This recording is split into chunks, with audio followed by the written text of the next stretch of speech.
ہر جمعے ایک پراسرار لڑکی ایک فقیر کو کھانا دے کر غائب ہو جاتی تھی، لیکن ایک دن ایک نوجوان نے اس کا پیچھا کیا اور جو دیکھا اس کی چیخ نکل گئی۔ فقیر کبھی کسی سے بات نہیں کرتا تھا، لیکن ہر جمعے ایک نقاب پوش لڑکی آتی، خاموشی سے کھانے کا ڈبہ رکھتی اور بغیر پیچھے دیکھے چلی جاتی۔ لوگوں نے کئی بار اس کا پیچھا کیا، مگر وہ ہمیشہ ایک ویران گلی میں جا کر ہوا میں غائب ہو جاتی۔ جو اگلے لمحے ہوا اس نے سب کو حیران کر دیا۔ اس نوجوان نے آخرکار اس لڑکی کا پیچھا کر لیا، لیکن چند لمحوں بعد وہ اپنی زندگی کی سب سے بڑی غلطی پر پچھتا رہا تھا۔ اگر وہ صرف ایک قدم اور آگے بڑھتا تو شاید زندہ واپس نہ آتا۔ نوجوان کا نام علی تھا۔ اس نے فیصلہ کیا، آج وہ جان کر رہے گا کہ یہ لڑکی آخر ہے کون۔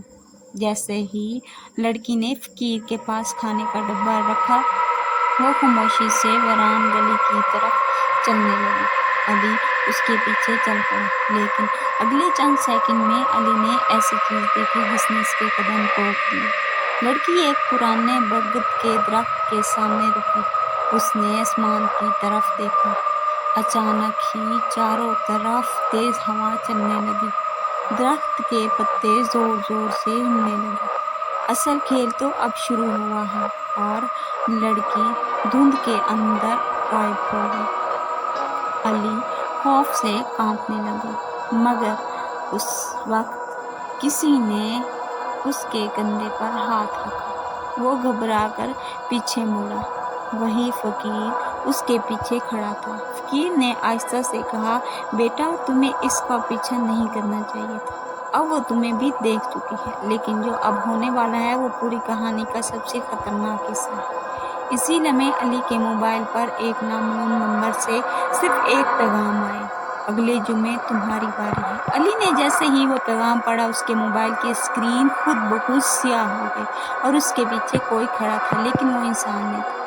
آخر تک ضرور دیکھیں، کیونکہ آخر 30 سیکنڈ میں ایسا راز کھلے گا جو پوری کہانی بدل دے گا۔ علی آہستہ آہستہ پیچھے مڑا۔ وہی فقیر خاموش کھڑا تھا، لیکن اس کی آنکھوں میں ایک عجیب سا خوف تھا۔ فقیر نے علی کا ہاتھ پکڑا اور بولا، اگر زندہ رہنا چاہتے ہو تو اگلے جمعے سورج غروب ہونے کے بعد گھر سے باہر مت نکلنا۔ یہ کہہ کر فقیر اچانک ہی لوگوں کے ہجوم میں غائب ہو گیا، لیکن علی نے فقیر کی بات نہیں مانی، اور یہی اس کی سب سے بڑی غلطی تھی۔ لیکن اس کے پیچھے چھپا راز سب سے زیادہ خوفناک تھا۔ اگلے جمعے آیا۔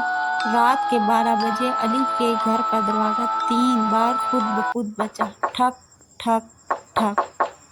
علی نے کھڑکی سے باہر دیکھا۔ وہی نقاب پوش لڑکی دروازے کے سامنے کھڑی۔ اس کے ہاتھ میں وہی کھانے کا ڈبہ تھا، لیکن اس بار ڈبے سے خون ٹپک رہا تھا۔ علی کے جسم میں سردی دوڑ گئی۔ لڑکی نے آہستہ سے کہا، اب تم میرے ساتھ چلو۔ علی نے جیسے ہی دروازہ کھولا، اسے سامنے وہ لڑکی نہیں بلکہ ایک 100 سال پرانی خوفناک روح نظر آئی، اور اس روح نے کہا، آج وہ راز ختم ہوگا جو ایک صدی سے چھپا ہوا تھا۔ جیسے ہی علی نے دروازہ کھولا، اسے وہ لڑکی نظر نہیں آئی، بلکہ ایک ایسا راز سامنے آیا جس نے 100 سال پرانی حقیقت سے پردہ اٹھایا۔ ابھی ویڈیو بند مت کیجیے، کیونکہ اصل حقیقت اب سامنے آنے والی ہے۔ علی خوف سے پیچھے ہٹ گیا۔ سامنے ہی وہی پراسرار لڑکی کھڑی تھی، لیکن اس کی آنکھوں میں آنسو تھے۔ علی نے کانپتی آواز میں پوچھا، تم آخر ہو کون؟ لڑکی نے اپنا نقاب اتار دیا اور بولی، میرا نام زہرا ہے۔ 100 سال پہلے میں ایک غریب یتیم لڑکی تھی۔ میں ہر جمعے ایک بھوکے فقیر کو کھانا دیا کرتی تھی، لیکن ایک رات لالچی لوگوں نے میرا راستہ روک لیا اور مجھے قتل کر دیا۔ اس دن سے میری روح ہر جمعے وہی نیکی مکمل کرنے واپس آتی ہے، لیکن اگلے ہی لمحے اندھیرے سے ایک خوفناک سایہ باہر آیا اور اس نے کہا، آج تم دونوں میں سے کوئی ایک ہی زندہ رہے گا۔ وہ وہی شیطانی روح تھی جس نے 100 سال پہلے زہرا کو قتل کیا تھا۔